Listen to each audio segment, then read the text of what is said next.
Sir government किसी देश की होती है ना, गवर्नमेंट आइसोलेशन में एग्जिस्ट करती है, या गवर्नमेंट किसी देश की होती है? गवर्नमेंट उस देश के लोगों द्वारा चुनी गई होती है। लोकतंत्र की बात कर रही हूँ, लोकतंत्र, लोकतंत्र। लोकतंत्र में मुझे आपको समझाने की जरूरत नहीं है, लेकिन शाजिया इल्मी इनकी दलील ये है कि सीपीएम का तो स्टैंड ही है, वो सम्मान नहीं लेते। तो आपको नहीं पता था?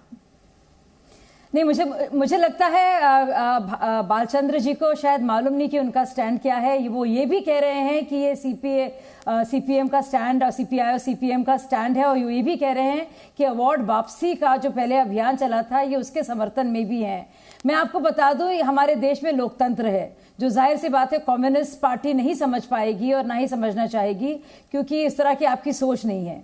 आपकी सोच नहीं है डेमोक्रेटिक स्ट्रक्चर्स को बढ़ाने की और उस तरह से सोचने की, तो इसलिए आप समझ ही नहीं पाएंगे डेमोक्रेसी क्या है। लेकिन लोगों की सरकार, लोगों द्वारा सरकार, तो ये होती है डेमोक्रेसी। और इसी लोकशाही के चलते जो देश की सरकार होती है, और देश की सरकार अगर आपको सम्मानित करती है तो वो देश के तरफ से एक आपके लिए एक पुरस्कार होता है। और अगर आप उसको लौटा रहे हैं तो जाहिर सी बात है आप भारत के देश द्वारा दी गई जो बनी हुई सरकार है, जो लोकतंत्र तांत्रिक तरीके से बनी हुई सरकार है, वो वैसे बनी, वो आप उसकी नाकदरी कर रहे हैं, आप उसकी बेअदबी कर रहे हैं। और मुझे लगता है ये बहुत ही अफसोस की बात है। आपकी पार्टी का जने क्या स्टैंड है, लेकिन आपकी पार्टी भारत में रजिस्टर्ड है, उसकी क्या विचारधारा है मुझे मालूम नहीं। लेकिन सीताराम येचुरी जा सकते हैं कम्युनिस्ट पार्टी के शताब्दी समारोह में। जवाब दीजिए जवाब दीजिए वहां पे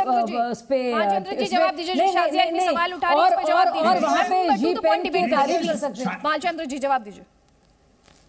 देखिए, पहली बात तो ऐसी है कि कम्युनिस्ट पार्टी, भारत की कम्युनिस्ट पार्टियों के बारे में जो ज्ञान हमारी साथी दे रही है उससे मुझे अचरज होता है।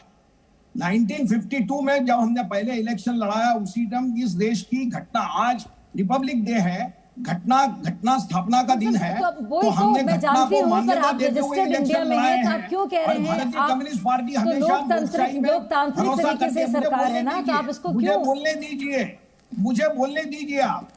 तो इसीलिए 1952 से हम इलेक्शन लड़ा रहे हैं, और इस देश की आप बात को भटका रहे हैं, आप बात को भटका रहे हैं। वो सब जानते हैं आपने कितने इलेक्शन लड़े हैं और कितने हारे हैं। पार्टी थी केरला की, कितने इलेक्शन आपने लड़े हैं और हारे हैं, हम सब जानते हैं। केरला में हम राज कर रहे हैं, कोई भी हम पर ये इल्जाम नहीं लगा सकता है कि हमने वहां पर जमहूरियत का एंटी कॉन्स्टिट्यूशनल कुछ काम किया है।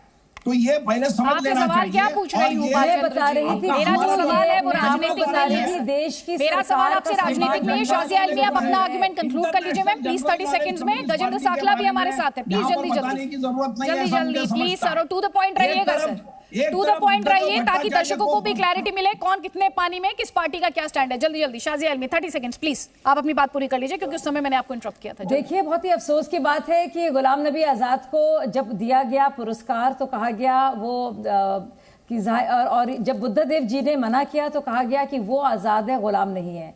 तो एक तरह से तंज कसा किया, और खुद उनकी पार्टी ने किया, कांग्रेस पार्टी ने।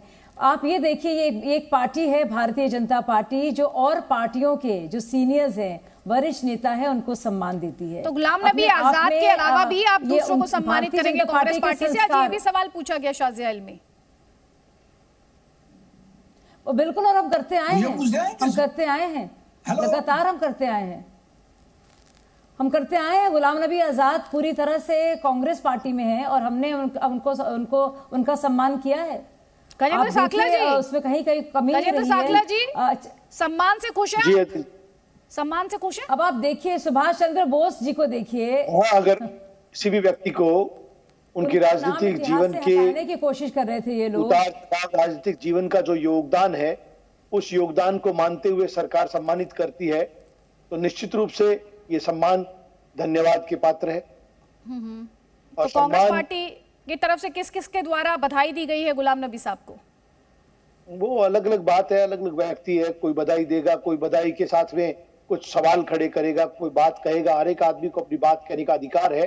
बाकी कांग्रेस पार्टी की अधिकृत लाइन यही है कि उनको सम्मान दिया गया है, इसके लिए गुलाम नबी आजाद साहब को बधाई है। तो गुलाम कौन बुला रहा है फिर? कांग्रेस पार्टी की लाइन ये है, तो जो गुलाम बुला रहे हैं गुलाम नबी साहब को, उन पर एक्शन लेने की तैयारी कर रही है पार्टी? उनका नाम ही गुलाम है तो गुलाम ही बुलाएंगे। अच्छा, गुलाम नबी आजाद साहब का नाम गुलाम नबी है तो फुल स्क्रीन ले आए, गुलाम नबी कहा है, फुल स्क्रीन ले आए। मैंने भी गुलाम नबी कहा। उन्होंने बुद्धदेव भट्टाचार्य ने सही फैसला लिया, वे आजाद रहना चाहते हैं ना कि गुलाम। हाँ जी साकला जी, कौन आजाद कौन गुलाम? ये तो जयराम रमेश साहब बता सकते हैं कि क्या बात है। मैंने तो मेरी बात कही। रमेश बीजेपी के नेता है? नहीं, बीजेपी के नेता नहीं है, तो जयराम रमेश साहब से ही पूछना होगा ये उन्होंने ये बात कैसे कही है। अच्छा, फिर कपिल सिब्बल साहब से भी पूछिए। कपिल सिब्बल साहब का भी ट्वीट ले आइए प्लीज। कपिल सिब्बल साहब से भी पूछ लीजिए, वो क्या कह रहे हैं साकला जी को ये भी बता दीजिए प्लीज, फुल स्क्रीन। बधाई हो भाईजान, ये विडंबना है जब देश सार्वजनिक जीवन में उनके योगदान को मान्यता दे रहा है, कांग्रेस को उनकी सेवाओं की जरूरत नहीं है। साकला जी किसको आईना दिखा रहे हैं? सिब्बल साहब।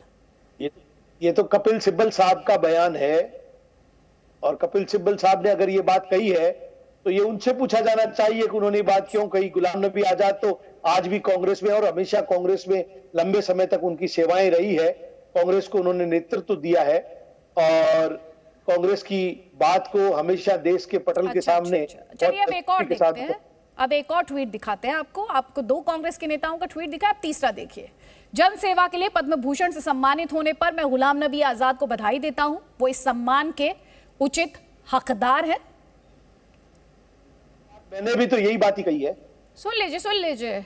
आनंद शर्मा क्या कह रहे हैं? गुलाम नबी जी को हार्दिक बधाई, सार्वजनिक जीवन और संसदीय लोकतंत्र में आजीवन शानदार योगदान के लिए। जिन नेताओं के ट्वीट्स में आपको दिखा रही हैं, जिनके ट्वीट्स आप देख रहे हैं ना, ये G23 भी माने जाते हैं। वैसे जो तारीफ कर रहे हैं, तारीफ के पुल बांध रहे हैं, वो G22 माने जाते हैं, माफ कीजिएगा। तो ये क्या है? 3 कह दो, कांग्रेस में ऐसी कोई बात नहीं है। ये कपिल सिब्बल साहब सवाल क्यों पूछ रहे हैं? वो तो कपिल सिब्बल साहब खुद ही बता सकते हैं ना सवाल क्यों पूछ रहे हैं।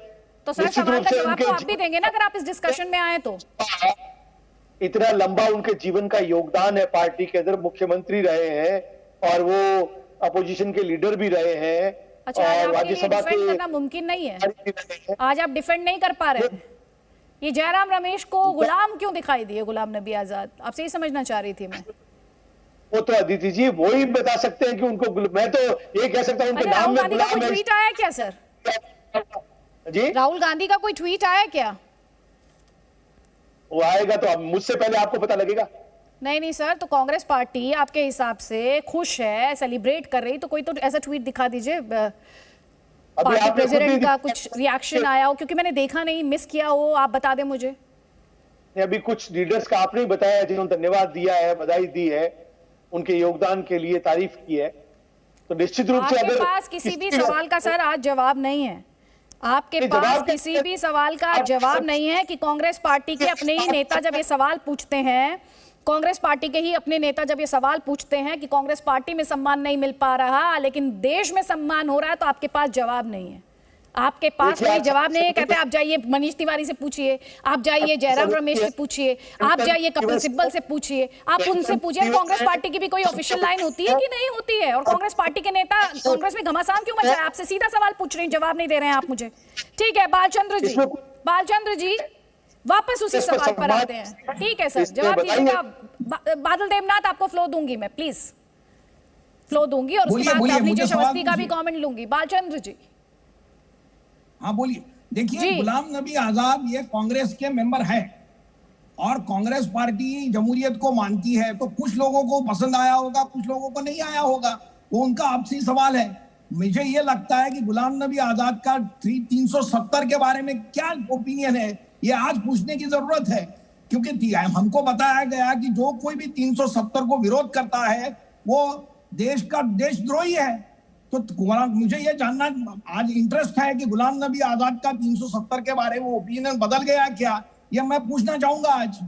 Presenting B News app available on Google Play and App Store. Download it now.